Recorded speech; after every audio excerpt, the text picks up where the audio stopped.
তখন যেন আল্লাহর কাছে জবাব দিতে পারি, মালিক আমার সাধ্য শক্তি অনুযায়ী আমি চেষ্টা করছি। এতটুকু বলার জন্য এই কাঁটাযুক্ত পথ, এই পথটা কিন্তু কাঁটাযুক্ত। দেখেন না চরমনায় বিশ্বে হুজুরে আগে বিএনপির কাছে খুব ভালো আছিল না? আসতে কয়টা এই এবার অন্যান্য দলের কাছে খুব ভালো না? আর এখন গালাগালি তো আর শেষ নাই। এইবার সুযোগ পাইলে মারতেও তো চায়। কি কামটা করছে? কি অপরাধটা কি করলাম? অপরাধ করছি এতটুকু, চাঁদাবাজি বন্ধ করার জন্য বলছি, আর কিছু কইছি? হ্যাঁ, এতটুকুই তো। মানুষ হত্যা বন্ধ করার জন্য বলছি। মিথ্যা কেস দিয়ে হাজার হাজার ফ্যামিলি এই কেস বাণিজ্য এইটা থেকে ফেরার জন্য বলছি। গেছিলাম খাগড়াছড়ি কিছুদিন আগে, আমাদের একজন মুজাহিদ দায়িত্বশীল, এই ওরা একটা নথির ভিতরে কেসে প্রায় 1100-র মতো প্রায় কম বেশি আসামি করছে। এখন কামটা করে কি, আসামি দিয়া এখন এই নেতার কাছে যায়, টাকা পায় আর নাম কাটে। এরকম কাটতে কাটতে আমি সেদিনকে শুনিয়ে আসছি, তারা এখনো বলে 200-র মতো আছে, আর বাকিটা কাজ। এখন আমাদের দায়িত্বশীলদের কাছে টাকা চাইছে 40,000। এখন তো গরিব মানুষ, ওর কাছে তো টাকা নাই। এখনো বলতেছে ভাই আমার কাছে তো টাকা নাই। শেষ পর্যন্ত প্রায় 6 মাসের মতো জেল খাইয়া এইবার বাইরেই আসছে। এরপরে আমার সঙ্গে দেখা করে আর এই কাহিনী বলতেছে, এই যে ঘটনা, এই যে হাজার হাজার নিরপরাধ মানুষদেরকে এইভাবে ধ্বংস করা, এর পরিবর্তনের জন্য আমরা কথা বলবো না? না অন্যার পক্ষেই কথা বলতে থাকবো? হ্যাঁ, ইমান থাকে, আসতে পারে, আল্লাহর হুকুম পালন হয়। আমার মালিক কি বলে, তাআওয়ানু আলাল বিররি ওয়াত তাকওয়া ওয়া লা তাআওয়ানু আলাল ইসমি ওয়াল উদওয়ান। তোমরা ভালো কাজের সহযোগিতায় থাকো, খারাপ কাজের বিরোধিতায়। হুকুম কার? আল্লাহ ইয়াহকুম বিমা আমাল্লাম মান রাআ মিনকুম মুনকারান ফালিয়ুগাইয়িরহু বিয়াদিহি আইল্লাম ইয়াসতাতি' বিলিসানিহি আইল্লাম ইয়াসতাতি' বিকলবিহি ওয়াযালিকা যুআফুল ঈমান। আল্লাহ রাসূল সাল্লাল্লাহু আলাইহি ওয়াসাল্লাম বলেন, অন্যায়ের বিরুদ্ধে তোমাদের যদি শক্তি থাকে, অন্যায়কে হাত দিয়া ফিরাও। ওই পরিমাণ শক্তি না থাকলে মুখ দিয়ে বইলা ফিরাও। ওই পরিমাণ শক্তি না থাকলে মনে মনে পরিকল্পনা করতে থাকো কিভাবে অন্যায়কে ফিরানো যায়। এই শেষের অবস্থানকে আল্লাহ রাসূল সাল্লাল্লাহু আলাইহি ওয়াসাল্লাম বলেন, এটা হল ঈমানের দুর্বল অবস্থা। এখন যতক্ষণ শক্তি থাকবে মুখ দিয়ে বলা লাগবে না, তাহলে ঈমান থাকে? আসতে কয়েছে থাকে। আরে বলতে বলতেই তো আল্লাহর রহমতে একসময় পরিবর্তন আল্লাহ করিয়ে দিতে, ঠিক না? না বললে তাই আরো বেকার হয়ে যাইনি, ঠিক কিনা?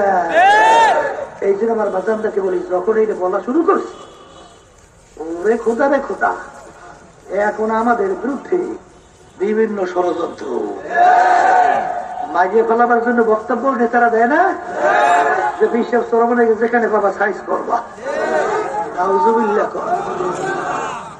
এই খুবই ছেড়ে চলে না। এই তোরা তোদের ইঙ্গি থেকে আমরা দুনিয়াতে আসি না, আল্লাহ পাঠাইছে। এই রুহ থাকতে, হায়াত থাকতে কেউ বিদায় দিতে পারবে? হায়াত না থাকলে 1 সেকেন্ড কেউ রাখতে পারবে? ওই ভয়টা খাইয়া লাভ নাই। অন্যায় প্রতিবাদে, ন্যায়ের পক্ষে কথা বলতেই থাকতে হবে। কথা ঠিক না? ঠিক। বাজানদেরকে বলবো,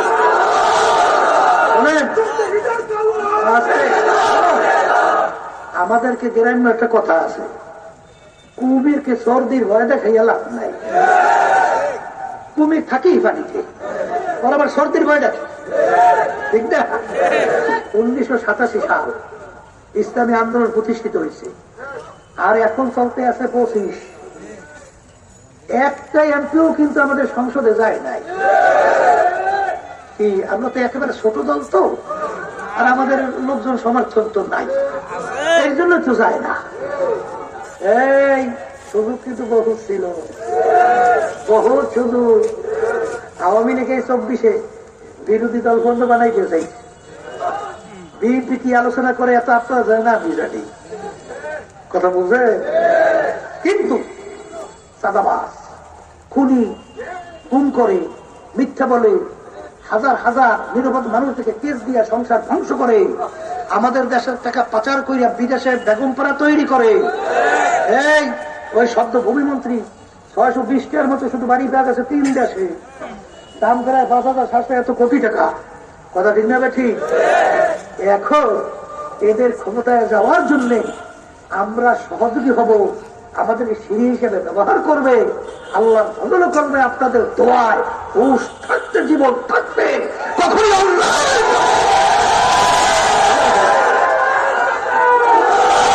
ঠিক না ঠিক? শোনো,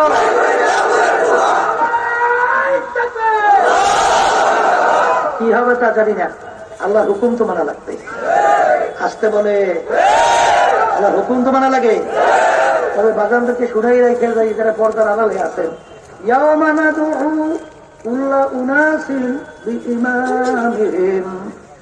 আমার মালিক বলেন কিয়ামতের ময়দানে প্রত্যেকটা মানুষকে আমার মালিক তার দলের নেতা নেত্রীর সঙ্গে ডাকবে। আয়াতের অর্থ ঠিক আছে না ভুল শুরু করেছি?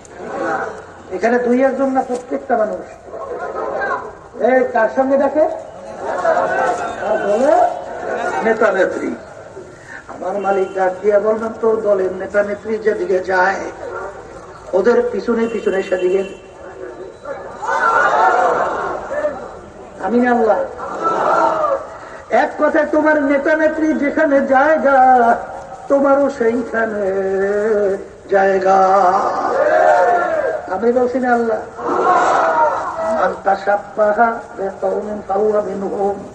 দুনিয়ার ভিতরে যেই দলভুক্ত হইয়া চলবা, যেই দলের নেতা নেত্রীকে নেতা নেত্রী হিসেবে মানবা, আল্লাহ রাসূল সাল্লাল্লাহু আলাইহি ওয়াসাল্লাম বলেন কিয়ামতের ময়দানে তুমি ওই দলভুক্ত হইয়া উঠবা এবং ওই দলের নেতা নেত্রীর সঙ্গে তোমার হাসর। এক কথায় যার সঙ্গে যার মুহাব্বত তার সঙ্গে তার কিয়ামত। ওই কথা সবসময় মনে রাখতে। হাদিসের ঘটনা, ইব্রাহিম আলাইহিস সালাতু ওয়াস সালামকে নমরুদ যখন আগুনের ভিতরে ফেলাইল, আল্লাহু আকবার, একটা ব্যাঙ বারবার পানির ভিতরে লাফ দেয়, পানি ঢুক দিলে উঠে আবার আগুনের দিকে প্রস্রাব করে। এই ব্যাঙের পানির পরিমাণ কতটুকু? এতটুকু পানি আগুনের কাছে যায়, আর এতটুকু পানি দ্বারা এত বড় বিশাল প্রকৃতির কুণ্ডলী এইটা নেবে? আবার যখন পানি শেষ আবার পানির ভিতরে লাভ, আবার পানি ঢুক দিলে উঠে আবার আগুনের দিকে প্রস্রাব। জিজ্ঞাসা করে ব্যাং, তোর এই পানি তো আগুনের কাছেও যায় না, তোর পানিতে আগুন নেবেও না, এরকম কেন করো? তখন ব্যাং উত্তর দেয়, আল্লাহ এবং তার খলিল ইব্রাহিম দেখো আমি ব্যাং তাদের পক্ষে আছি। এই জন্য হাদিসের ভিতরে আছে দেবদার, তোমরা ব্যাংকে মাইরো না। ব্যাং ইব্রাহিম আলাইহিস সালামের আগুন নিবাইতে সহযোগিতা করছিল। এই আগুন নেবছে, পানি কাছে গেছে, কিন্তু হাদিসের ভিতরে আল্লাহ রাসূল বলেন যে খবরদার ব্যাং মাইরো না। হ্যাঁ, ব্যাং কিন্তু ইব্রাহিম আলাইহিস সালাম আগুন নিবাইতে সহযোগিতা করছে। কি হবে তা জানি না। আর ওই কাতলায় রক্ত চোষা শোনেন না, আগুনে ফুটেছে, এই কেন কাছেও যায় না জ্বলেও না, বলে নমরুদ এবং তার দলের তাদের পক্ষে। একবারিতে মারতে বলে 100 নাকি আমল নামায় জমা। কি শোনেন না? শোনেন কথা, কিছু শোনেন। তা কি হইবে তা জানি না। কিয়ামতের ময়দানে যখন উঠবো, আমার মালিক যখন জিজ্ঞাসা করবে, এ রেজাউল করিম, এই আব্দুর রহিম, এ রহিম